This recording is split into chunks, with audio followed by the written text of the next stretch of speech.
A deviant Spennymoor Paedophile, Gavin Jackson, who disseminated images of himself abusing a youngster and surreptitiously photographed males changing, has been sentenced to 6.5 years in prison.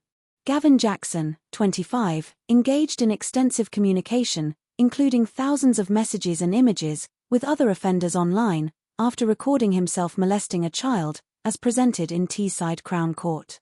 He continued to gather and disseminate indecent photographs of minors even after his detention and subsequent release following the inquiry. Gavin Jackson, a resident of Spennymoor, County Durham, confessed to 17 charges, encompassing voyeurism, the creation and distribution of indecent photos of minors, and the sexual assault of a child. On 9 October 2023, police apprehended Gavin Jackson, a resident of Moorside, at his residence following intelligence regarding his possession of indecent photos of minors, stated prosecutor Ellen Wright. Numerous devices were confiscated and downloads finalized, which were analyzed over a year later. On the 11th of November, 2024, the court was informed. Officers uncovered a folder labeled with a child's name, including over 600 photographs of the child captured without their consent, including several of Jackson engaging in molestation. The court heard that there were photographs of Gavin Jackson attempting to sexually assault a second kid, along with a collection exceeding 4,000 child sex abuse images, about 1,400 of which fell into the most severe category, featuring victims as young as 4. Authorities uncovered nearly 9,000 chats and 4,000 photographs of child sexual assault that Gavin Jackson had exchanged with another individual on Telegram during a 13-month span, Ms. Wright stated.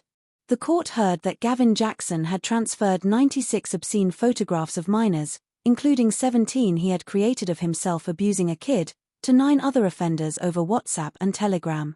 The court heard that 3 folders, each labeled with a different man's name, had over 700 covertly captured photos of 3 guys changing at a venue in County Durham. On the 12th of November, Gavin Jackson was rearrested, and further gadgets were confiscated and examined, as presented in court. The court was informed that a mobile phone contained further photographs of indecent minors that he had downloaded since his initial arrest. In comments presented to the court, the mother of the child whom Gavin Jackson raped expressed her devastation at discovering the abuse, while the 3 men articulated feelings of violation and worry around the potential dissemination of intimate photographs of themselves online. Judge Stephen Ashurst stated that Gavin Jackson had committed a range of disturbing and deviant acts, affirming that there was no doubt regarding his sexual interest in children and his deriving enjoyment from their abuse. A sexual harm prevention order was issued, imposing indefinite restrictions on his future internet usage and interaction with youngsters.